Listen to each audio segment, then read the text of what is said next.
Off the coast of Western Australia, on a gas platform sitting well beyond sight of land, a crew change is happening the only way it can, by helicopter, because there is no other way on or off that structure at all. Here's what should stop you. A single twin-engine helicopter making that same short offshore run day after day can run an energy major somewhere in the range of $5,000 to $6,500 an hour to operate, once you account for the aircraft, the fuel, the crew, and the maintenance behind it. That's not a rough guess. It's what real, publicly available operating cost data for the exact aircraft types used in this work actually shows.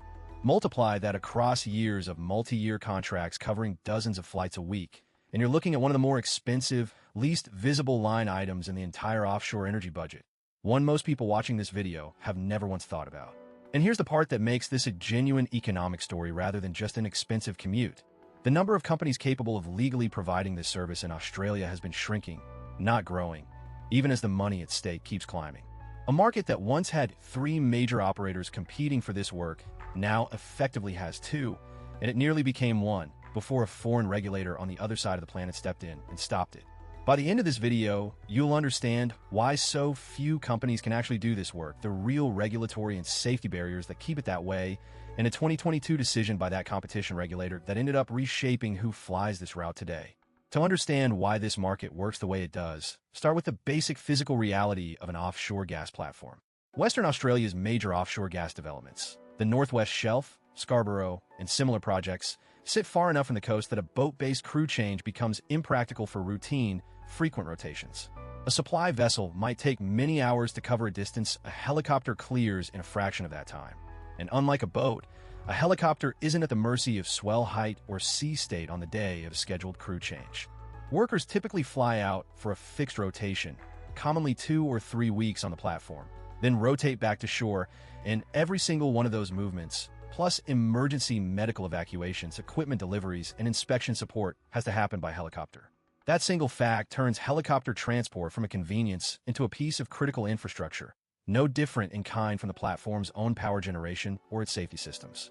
A platform can't simply pause production because its usual transport provider is unavailable, and a worker experiencing a medical emergency offshore has no alternative but a helicopter evacuation, often the only rescue asset within reach for hundreds of kilometers. This is why offshore helicopter contracts get negotiated as multi-year availability agreements rather than one-off charters. The energy company isn't just buying flight hours.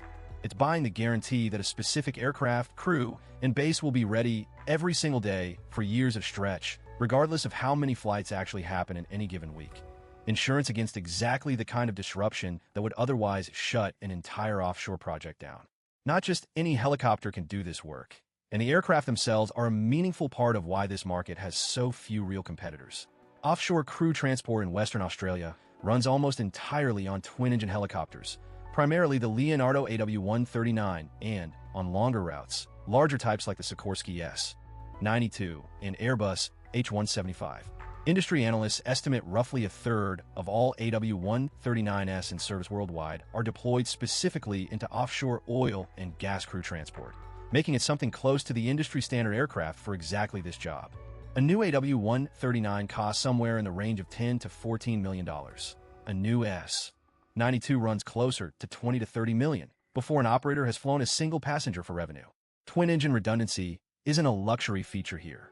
It's effectively mandated for offshore work specifically because a single engine failure over open water needs to be survivable, and that redundancy alone can add 30 to 50% to an aircraft's operating cost compared to an equivalent single-engine helicopter, a cost energy companies accept precisely because the alternative, flying single-engine over water where an engine failure means a forced landing in open ocean, isn't one regulators or insurers will sign off on.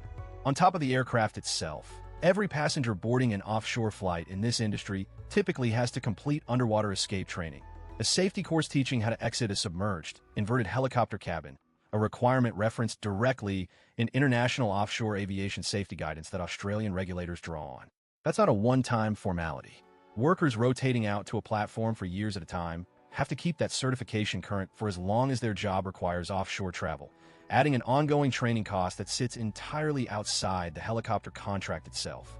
Operators also need aircraft equipped and crewed for search and rescue and medical evacuation capability, not just routine passenger transport, since they're often the only rescue asset available anywhere near a platform in an emergency. None of this is exotic technology. It's simply expensive, redundant, and heavily regulated technology, which is precisely the kind of requirement that keeps a casual new entrant from ever seriously competing for this work, no matter how much capital they might have to buy a single helicopter. Australia's civil aviation regulator, CASA, sets the rules this entire industry operates inside, and those rules function as a real structural barrier to entry, not just paperwork.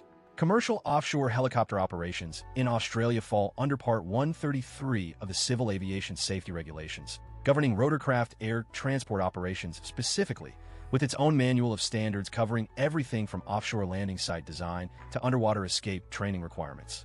Drawing explicitly on international offshore helicopter safety review work done by regulators like the UK's Civil Aviation Authority. Pilots flying multi-engine helicopters commercially need a specific type rating for each aircraft type they operate. A requirement CASA has only recently begun easing slightly through a multi-engine exemption scheme, specifically to reduce training costs and barriers for smaller operators trying to break into this end of the industry. An acknowledgement from the regulator itself that the existing requirements were a genuine obstacle to new entrants. Layers state-mandated landing site standards, offshore helideck design and marking requirements, on top of the aircraft cost and the safety training, and you get a genuine structural moat. A new entrant doesn't just need capital to buy a twin-engine helicopter.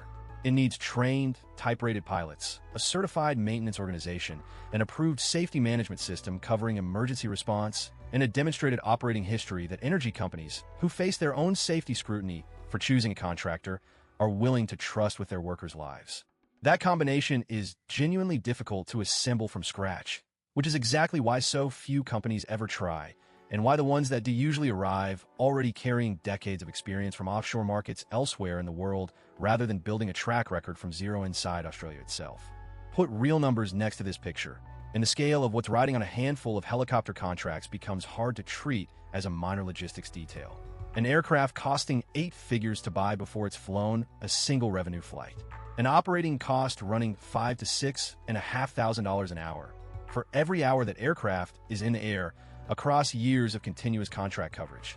A regulatory regime, Part 133, layered with type rating requirements, offshore landing site standards, and mandatory underwater escape training for every single passenger who boards.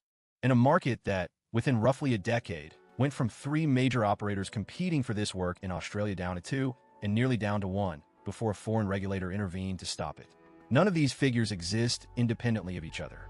The aircraft cost and the regulatory burden together set the real floor for who can even attempt to compete. The multi-year contract structure exists specifically because neither the energy company nor the operator can afford the risk of a short-term, easily canceled arrangement for a service this critical. And the shrinking number of major players is the direct, visible result of just how few companies worldwide can clear every one of those bars at once. For years, 3 major operators effectively split this market in Australia: Bristow, CHC, and Babcock, each running its own bases, aircraft, and long-term contracts with the country's major energy producers.